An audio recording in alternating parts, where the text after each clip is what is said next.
On 5 News, how people are losing their benefits for leaving their partners. Critics say the Universal Credit Scheme has created a domestic abuse trap, and it's women who are suffering. Frightened, anxious, but just dead, really, dead inside. Yeah, I was a non-person.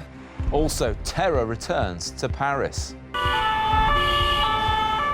A man is shot after trying to attack soldiers guarding one of the city's best-known landmarks. Energy giant npower faces a furious backlash after raising prices by up to 15%. Vegetable rationing is hitting supermarkets as bad weather in Spain threatens supplies. And could healthy eating and diet fads spell the end of this great British tradition? Would you mourn the loss of the full English? Yeah, I suppose I would, yeah. I suppose you'll have to have a bowl of granola or something. You don't strike me as a bowl of granola kind of man.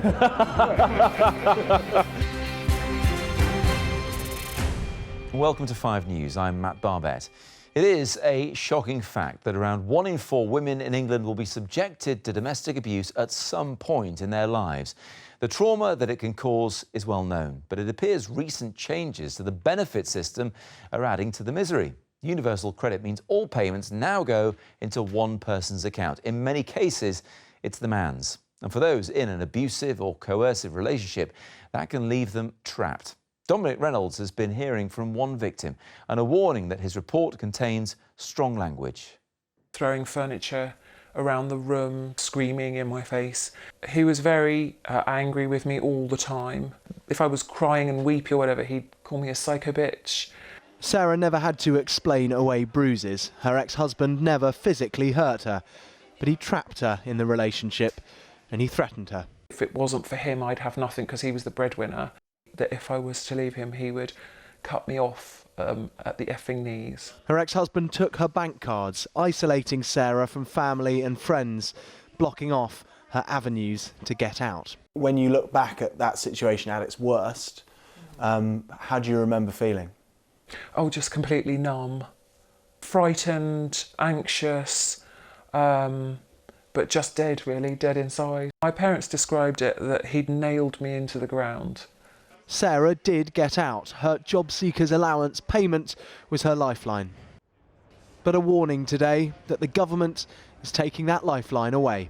You've probably heard of Universal Credit. It's the government's flagship redesign of the welfare system. This is the idea. Universal Credit will ensure that you will always be better off in work than out of it, and it will mean taxpayers get value for money. The way it works is that these 6 existing benefits are all rolled into one, paid once a month to one person in a household. Universal Credit is handing this to perpetrators on a plate.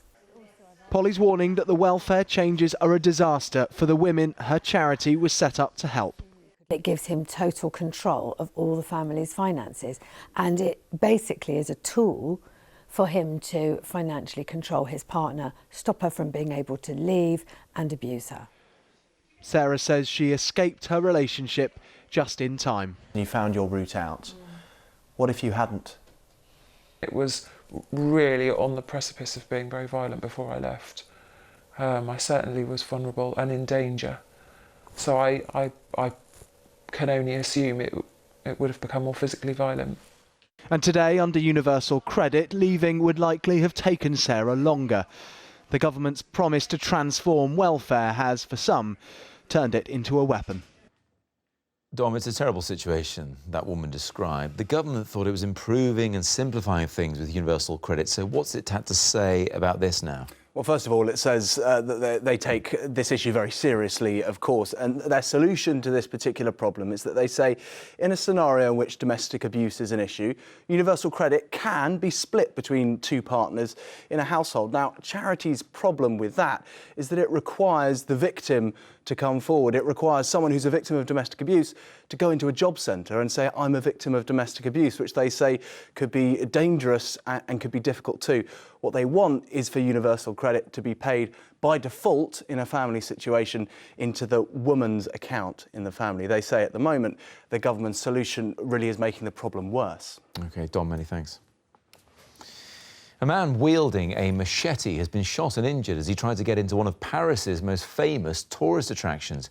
Police say the man shouted Allahu Akbar, which means God is great in Arabic, as he attacked a soldier guarding the Louvre. Hundreds of tourists inside the museum at the time were told to stay where they were, as the area was put on lockdown. Julian Drucker has more. As sirens sounded, confusion for the tourists outside one of Paris's key landmarks. Moments before, a man with a machete shouting God is great in Arabic had attempted to enter the Louvre Museum. This image is believed to show what happened after he launched himself at the 4 soldiers guarding the attraction.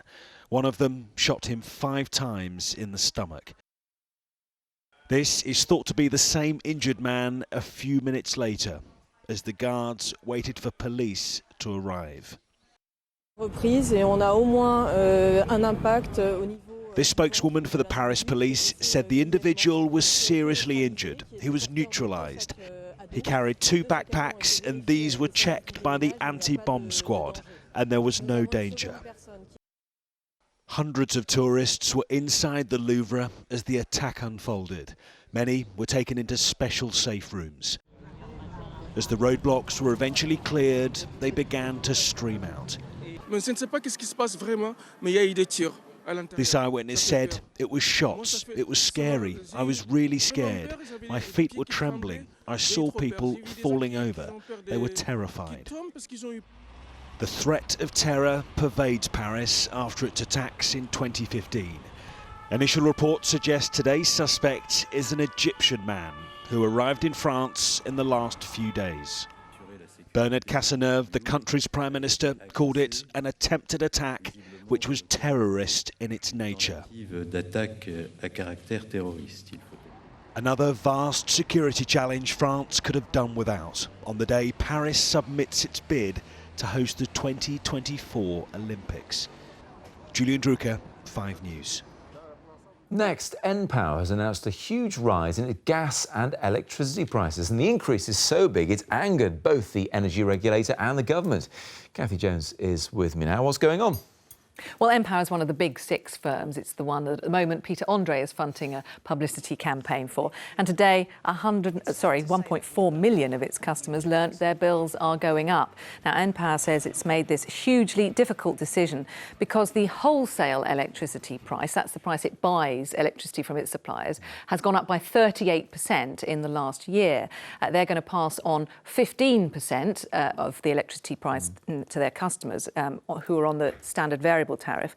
And because there's also a smaller rise in the gas price, overall the effect is going to be a £109 extra on the dual fuel bill for the average customer. That's almost 10% up. It's quite a lot, but wholesale prices going up is nothing new. We've heard it before. So why is this causing npower all these extra problems? Well, it's because they're blaming their problems on that rise in the wholesale price because, of course, all these firms don't buy at today's wholesale price. They buy part of their gas and electricity months, maybe years in advance. They've set the price. And so the government's got critical of them. Ofgem have said today there is no case for the price hike, and consumer groups are furious. Energy is such an essential service for everyone, and we all have to pay so much more than we should do, that price rises should only ever be a last resort, and it is always loyal customers who are hit hardest by changes like this. Yeah, and if I was a loyal customer, I might be thinking, right, what am I going to do about this? So what choice do npower customers now have, Kathy? Well, the affected customers are going to be offered a 4-year fixed deal, which will only be £50 more expensive than their current deal rather than £109. But Ofgem have been keen to point out that if you switch supply altogether, you could end up with perhaps a saving of almost £200 a year. Worth shopping around. We've heard it before. Kathy, thanks a lot. Theresa May has been meeting other EU leaders for the first time since being given the official go-ahead to trigger Article 50. She's attended a summit in Malta for talks about NATO. Some leaders expressed their concern that US President Donald Trump might want to leave the military alliance altogether. But the Prime Minister says he told her that is not the case. I was pleased to be able to visit President Trump so early in his administration, and crucially, when I was there, I was able to confirm with him his 100% commitment to NATO. And a Royal Marine has pleaded guilty to terrorism offences linked to Northern Ireland. Kieran Maxwell was arrested last August after stashes of landmines, military weapons and bomb-making equipment were found in Woodland. Now, a number of supermarkets are placing restrictions on sales of certain vegetables because of a national and international shortage. Lettuce, broccoli, aubergines and courgettes are among the foods that have been hit by poor growing conditions in southern Europe. The government says it's keeping tabs on the situation, as Layla Hayes explains. Empty shelves, limits on lettuce and vegetables being rationed. Some supermarkets have now completely sold out. Tesco's are currently limiting customers to 3 iceberg lettuces each, Morrison's to 2. Bad weather in Europe means there's now a vegetable shortage. And those shortages are now leading to price rises. Just 2 weeks ago, these courgettes were less than £2 a kilo. They're now nearly £5 a kilo. At this greengrocer, they get most of their veg from Spain and Italy. They're still managing to fill the shelves for now, but say the shortages are getting worse and prices are going up. What are you having to do about these shortages? Well, we have to fulfil our customer needs, so our customers are having to bite the bullet. They unfortunately are having to suffer in the same way we are, and you have to sell at a loss or you have to sell at cost and live with it until such time prices come to a more sensible level. It's all thanks to snow in Spain. Britain imports most of its vegetables from here during winter, but right now they're all frozen. The effect this is having on UK market is it's completely tightening supplies into supermarkets. Retailers are trying to find other stock at the moment, be it from South America or the US. So, they're trying to keep these products on the shelves. But back on the shop floor, customers don't seem too worried.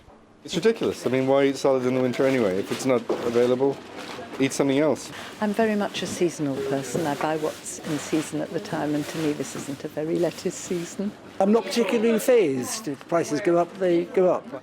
The government is now said to be monitoring the situation. But if the weather doesn't improve, experts say the vegetable shortage could last until spring. Layla Hayes, 5 News. Still to come on 5 News. It's not just foreign veg, why this great British tradition might have had its chips.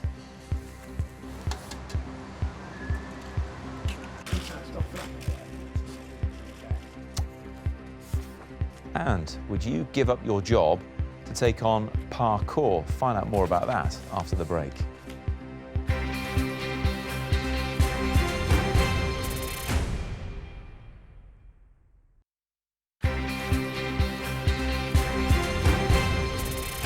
Welcome back. You're watching 5 News. As Harold Wilson once said, a week is a long time in politics. That's certainly true with Donald Trump. A day's a long time with him. Think back all the way to last Friday. He was meeting Theresa May, the first world leader to visit the White House since he became president, complete with that now famous hand-holding moment. The same day, he sparked protests right around the world by imposing a travel ban on 7 majority Muslim countries. Then he fired his country's most senior lawyer, the acting Attorney General Sally Yates, after she called that ban unlawful. Then there are the countries he's appeared to rub up the wrong way as well, including Mexico because of the wall, Australia because of an immigration deal, and Iran, who he was even tweeting about first thing this morning. Now, while all that might be causing some resentment, there are plenty, including here in the UK, who are supporting him for following through on his promises. Olivia Kinsley reports now from Suffolk. In the heart of the Suffolk countryside is a town which flies the flag for British-American relations. Mildenhall lives under the roar of the US Air Force, which has been stationed here since the Second World War. Here, Britons and Americans live and work side by side, and here, like everywhere else, they are split over Donald Trump. Rita Wilson has American neighbours. She loves them, but not their president. What do you think of Donald Trump? Not a lot. No, well, I wouldn't have voted for him if I was in the States, but there we go. They all thought he was going to do wonders. Perhaps he is. Perhaps he is going to do wonders. But I've got my doubts. But along the street, retired builder David Termaine has different views. He thinks Trump is a man of action. When he says what he's going to do, he does it. And that's the thing I like about him. The other thing I don't like about him is the bits twittering. Why is a Prime Minister or a person who's in charge of a country now twittering? Just outside Mildenhall, Americans come to the Pancake and Waffle Shack for breakfast and a chat. New Yorker Lynette King doesn't like all Trump's policies, but she does like his style of politics. It's a new beginning. He's doing business differently than what we're used to seeing. And for some people that's scary, but for me, I'm excited about it. He appears that he's looking out for the American public as a whole. Chef Will Cook doesn't think so. He's from San Diego and says Trump's divisive rhetoric is dividing his friends there and here. He's drawn lines in the sand for a lot of people.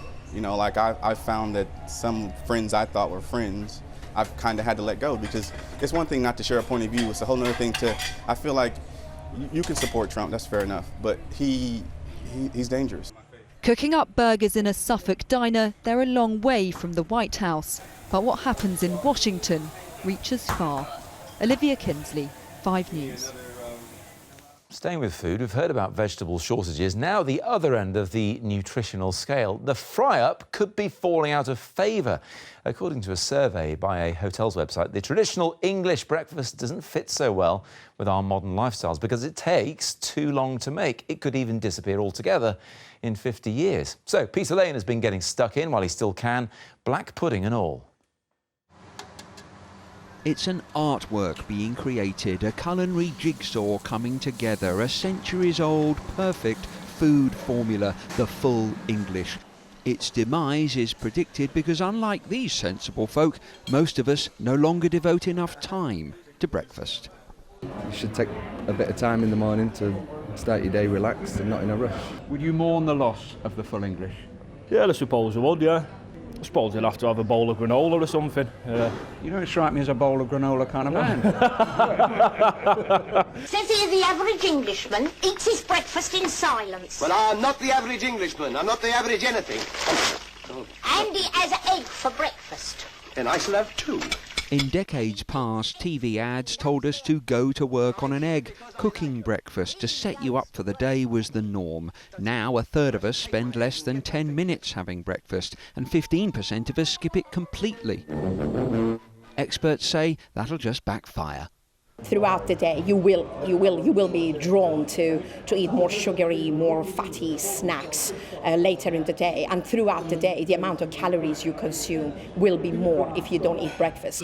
I mean, full English is just one option, and I personally think it should be more like a special treat.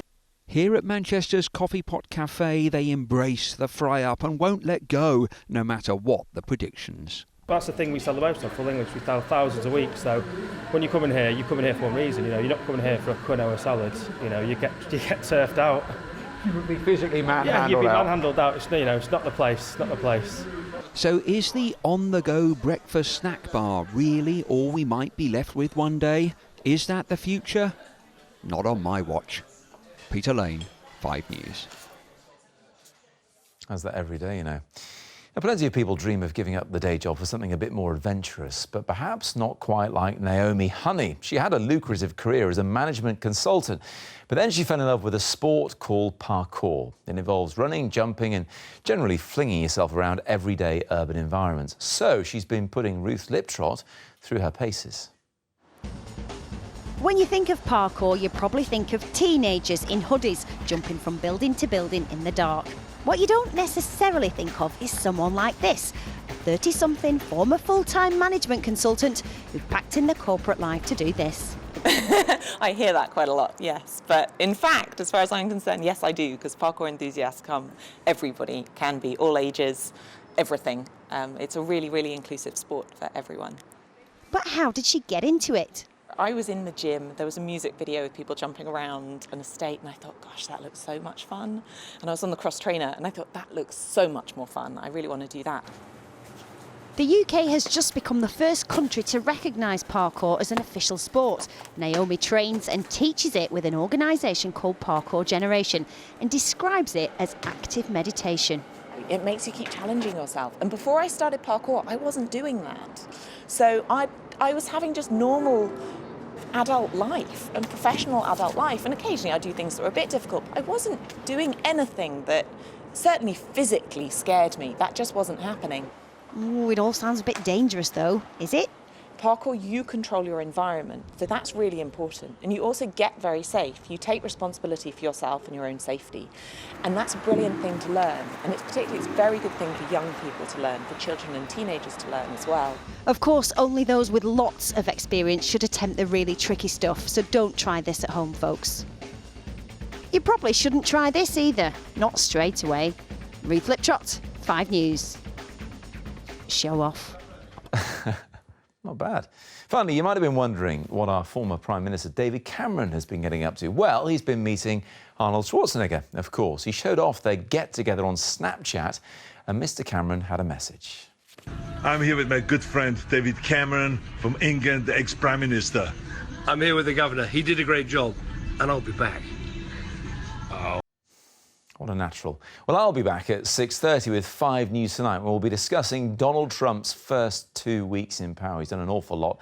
Let us know what you've made of it all. Have your say on our Facebook page. Just search there for C5 News. We're also talking about the importance of letting children play. How important is it in a child's development? How do what kids do here compare with children in other countries? That's all coming up in an hour's time. Chris Page, though, has the all-important weekend weather next, and I'll see you for 5 News Tonight at 6:30. Thanks for watching. Bye-bye.